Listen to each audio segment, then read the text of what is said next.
Hey everyone, how's it going? This is Daniel with Azimuth Campsite. So today I have a special reaction video that I want to check out, and that is one of my command sergeant major who just recently came out on Insider talking about movies that pertain to basic training, whether they're real or not. Now, as you can see right here, I have my drill sergeant hat and I'm ready to get down to business and see what this video is all about. So I'm so honored to react to this command sergeant major. So he was actually my first sergeant down in Hawaii when I was in the 25th Infantry, and then when I ended up becoming a drill sergeant, he was my commandant sergeant major. And then after that, he was my post command sergeant major. And then from that, I actually went to the Warrior PATHH Program, where he was the director of the Warrior PATHH Program. From that, he became one of my PATHH brothers from the Warrior PATHH Program, which is pretty cool to be able to have that type of mentor throughout my career. Extremely honored to be able to react to his video that he came out on Insider pertaining to basic training. And I'm here to check it out and be able to say anything that I might see pertaining to what he has to say about basic training. So just last week, I actually spoke to him about this video that I'm reacting to, and he was extremely excited about me reacting to his video. So with that said, let's go ahead and check out this video. Whenever Private Pile I will not punish him. I will punish all of you. Yeah. Yep, there we go. There The he is. DI and the drill sergeant is going to definitely dole out punishment as a mass punishment. I'm Command Sergeant Major retired, Lamont Christian. I served about 11 years as a drill sergeant and then as a senior leader in organizations that conducted basic combat training. Today we're going to be looking at boot camp scenes and seeing how realistic they are. And always answer every question with, yes, drill sergeant. Is that clear? Yes, drill sergeant. The standard for responding to a drill sergeant is yes, drill sergeant, no, drill sergeant. And if it has to have an affirmative response, then the whole platoon will sound just like that. In 10 hours, less what you spend on gas. Done, drill sergeant? Jesus H. Christ. This is a new company record. I like this the part. Drill sergeant was so impressed because, you know, in the early part of training, it's a challenge for somebody who perhaps has not handled a weapon before, what we would call weapons training, to be able to take that weapon apart, put it back together, and do what you saw Forrest do there, which was that functions check. What your hope is as a DI or a drill sergeant is that everybody in there can do it like Forrest. You know, one thing about that, the functions check, man, I mean, there was always one that always had issues. Always one, and it would drive you crazy as a drill sergeant. But you know what? It took effort, and a lot of times it was that drill sergeant at night with those individuals, because there would be a certain period that they called it personal time, and during that time, soldiers were given an option to be able to hang out with a drill sergeant to get that extra training if they need it. So now I always made it a thing where, hey, you want to, during your personal time, you want to do some training, extra training, let's get it. And that's what we talk about, success, being successful, right? You got to do the hard work, but sometimes trainees would say, you know what, I'd rather do my personal time than do training, which would down the road affect them and they wouldn't learn fast. Obviously, you do want your personal time, but just focus on your priorities while you're in basic training. But anyway, let's keep going. Shrimp and potatoes, shrimp burger. What's funny is when they're in there with them with toothbrushes, that's something of the past. There was times where you give a recruit scissors and say, go cut the grass. They're fostering this environment of working together as a team, which you saw with the weapons training, which is what I call mindless repetition. Just do it over and over and over again until you get it right. That has the same training effect that this used to have. The approach that the drill sergeant had in here was very, very common for that time period during the Vietnam War. So that's about a 9. Create that neurological pathway. When you look at obstacle courses, usually in boot camp, you'll go through them twice. Obstacle courses are really designed to find your upper body strength and also determine your endurance. And so it may even test your fear of heights, fear of darkness, and then you get to actually experience the teamwork, helping each other. You saw that a couple of times in there. And definitely that screaming and yelling. Often we call it simulating, battlefield conditions. This is the rabbit hole. The rabbit comes out of his hole. What is interesting is ropes And knot tying is no longer taught in basic training. It is in Ranger School, though. You're actually tested in the mountain phase. As things change over time, there's certain requirements that leaders think that people need upon finishing basic training. This is to be your lover, your mistress, your concubine, perhaps the only thing in life you'll ever truly love. That's one of those things, again, that you get from TV and Hollywood, where we place all of this level of intimacy with our weapon. Now, granted, it is an intimate relationship because you really want to be confident with that weapon. So taking it apart, putting it together, almost to the point you can do it blindfolded. Correct. Right? Talk about it in a way that might be sexual. That's kind of a Hollywood thing that happens. Well, I'm sorry, Sergeant. I can't touch a gun. For that time period, being World War II, being a conscientious objector was going to definitely be a challenge for the leadership. This guy particularly is Desmond Doss. He was actually a Medal of Honor recipient, and he didn't have to carry a weapon to do it.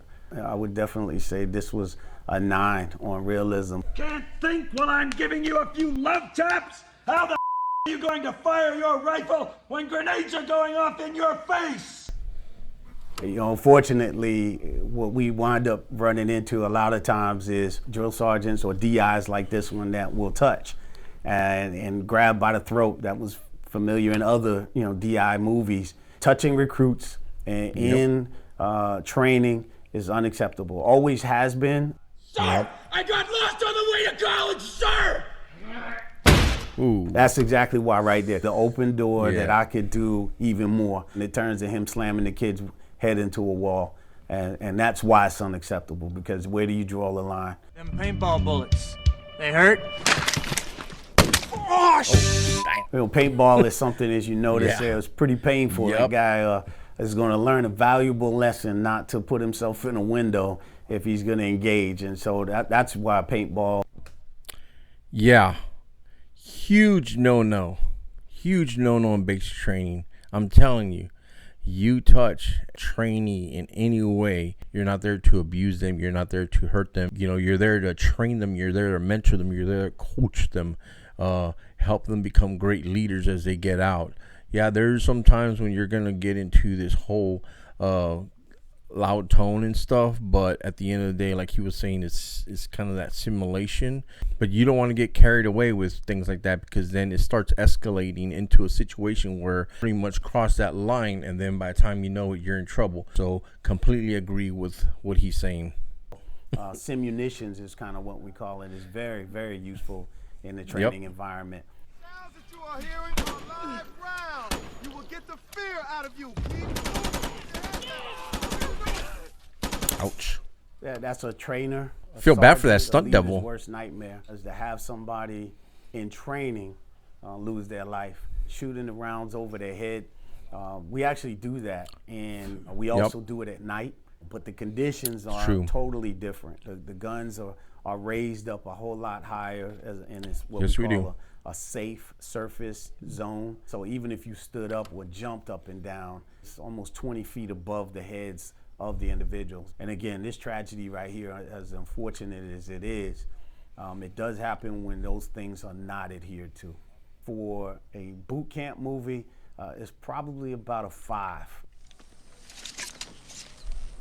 Rusty bayonet, Liebgott. Now, thanks to these men and their infraction. Just to let you know, that infiltration, that right there, drill sergeants go through it too with them. I mean, I'm telling you, they get dirty down. They get in there and they start low crawling as well with those soldiers, because they got to make sure that they're moving down the right lane. Because some of them, they're low crawling and then they get turned around and they start going the wrong way. So drill sergeants are on the ground, low crawling with them, getting dirty, making sure everyone's pushing forward. So, so I remember a lot of those times being in the dirt, pushing forward, all nasty and dirty and full of sand. So. Cool. Every man in the company who had a weekend pass has lost it. This is pretty neat, because I actually served as the command sergeant major for this unit, for the 2nd Battalion 506 Parachute Infantry Regiment out of the 101st Airborne. This right here is Easy Company and their preparation for World War II. During that time period in our military, not many people were married, right? And everybody was always looking for a 2-day or a 3-day pass. The stuff that they're being inspected on, like it's parade level stuff, and they're out there in combat gear, I could see where he's going, but trying to instill discipline. Just, I'm sure morale is not going to be too high much longer. Yep. Do not help that man! Do not help that man! We ran this mountain a couple of times, Currahee Mountain. Yeah, it's no joke. What I noticed here, though, he was telling them to leave that guy, not leaving our fallen comrade. That was a part of the warrior ethos and never quitting. So when you tie that together in today's modern military, leaving somebody behind would be something that we wouldn't do. That would be a 10 for running up that hill. And for World War II, it'd probably be about an 8 in realism. Ooh, there goes the hair. Do I make myself clear? Yes, You get them in the barber chair, spin them around, they had no hair. Yep. Like that's even part of like a military cadence sometimes. The males, anyway, are getting their hair cut where they cut it all the way down. Female recruits are not required. And believe it or not, it's a health and hygiene issue, right? Because you get people that come from all walks of life, and so you don't know necessarily if they have like head lice or any other type of issues underneath all the hair. Next, we got about 100 shots. Oh man, I hate shots. You just get shots until you get all the way to the end and you're completely inoculated against every disease known to man, right? Correct. Execute. Let's go!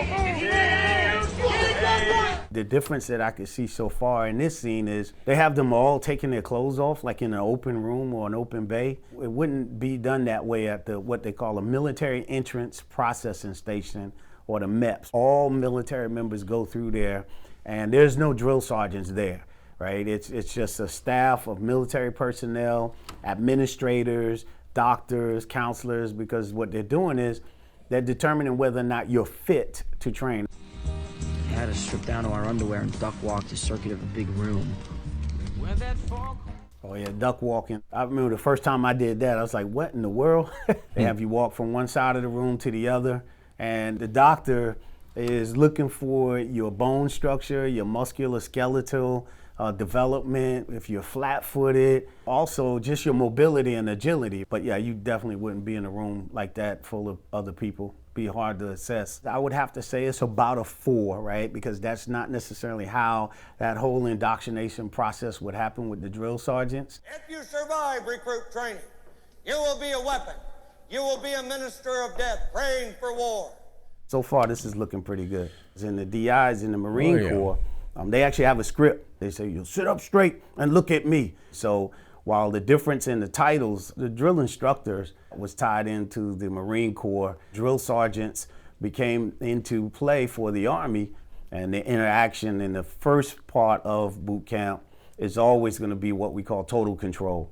Everywhere you look, there's going to be some DI or drill sergeant ensuring that the training that has been given is being reinforced. And so when you see Lee Ermey walking around in the bay, he's doing exactly what a DI would do. He actually was a drill sergeant, as a matter of fact. Yes, he served several years during the Vietnam War as a DI. You maggots understand that. Oh man, I love this part of the movie. You notice the DI is constantly but it's yelling, not, and it's not because they like yelling at individuals. It's just that they don't have to repeat the same commands over and over. So if you have a recruit on one end of the bay, he or she is going to hear the instructions all the way on the other end of the bay. Correct. I didn't know they stacked that high. You trying to squeeze an inch in on me somewhere, huh? Another thing that you often see in these movies and TV shows is the DI or the drill sergeant doing a lot of cursing and swearing. Cursing and swearing is not something that is acceptable, but it does happen. For that Vietnam era, that's pretty realistic. Now you have people who are deciding to, serve their country, and it's a different view. I was part of the committee that created the change, what we called shock and awe, commonly called a shark attack, as opposed to this fallacy, which was we have to break them down in order to build them up. and focus more on the teamwork. And so that's what the 100 yards was designed to do. Day one, here's a challenge. All right, so one thing, he was part of that committee pertaining to changing that chalk and all thing, but that doesn't mean that he's the one that actually agreed to the new method, just to let you know, just throwing it out there. Pop that blister. Part of that indoctrination, Toe the when line. the DI comes in, is the wellness of the trainees or the recruits. And so they have to inspect the feet, they have to inspect the hands, and make sure that there's no open sores. What the is that? Oh, man.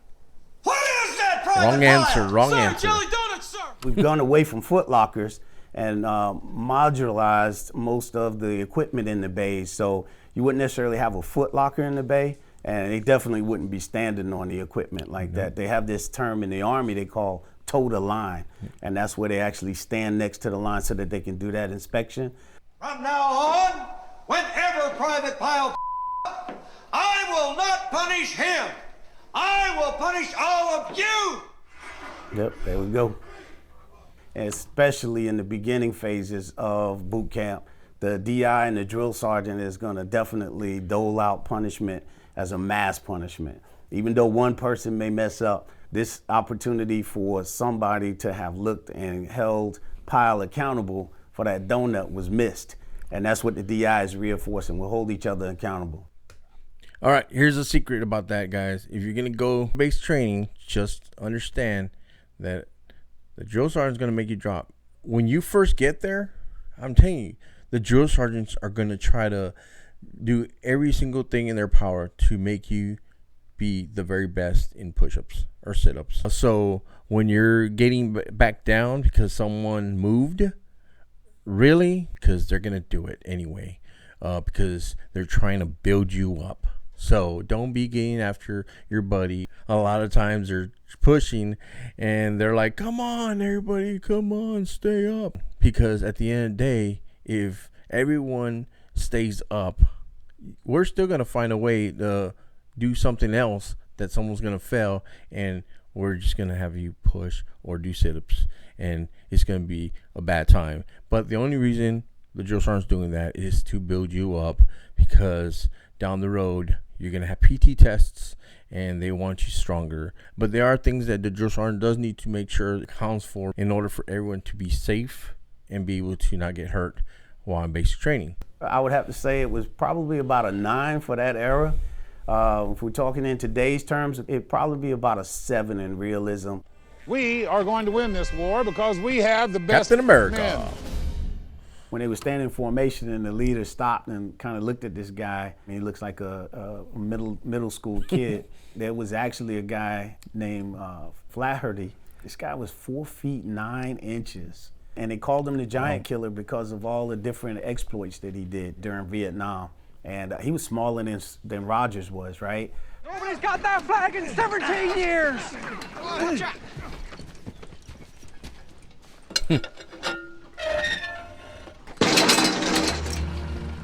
The smallest guy right in the formation wound up coming up with the plan of success. In a basic training environment, you probably wouldn't have that type of situation placed on a trainee or a recruit. That's some special missions type unit stuff that's going on there, where an assessment is being done, right? Because they want to know if you have a special skill set. What they were actually doing in the training would not necessarily be something that you would see in recruit training. So I'm gonna give it a 5. Okay. Face! Agree.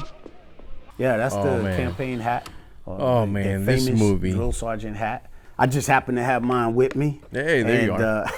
There's distinct headgear that is worn by the male drill sergeants in the Army, but then also by the male and female DIs in the Marines. What's unique is while all the branches except the Navy has some form of a campaign hat, the Army still has a separate hat for the female drill sergeant.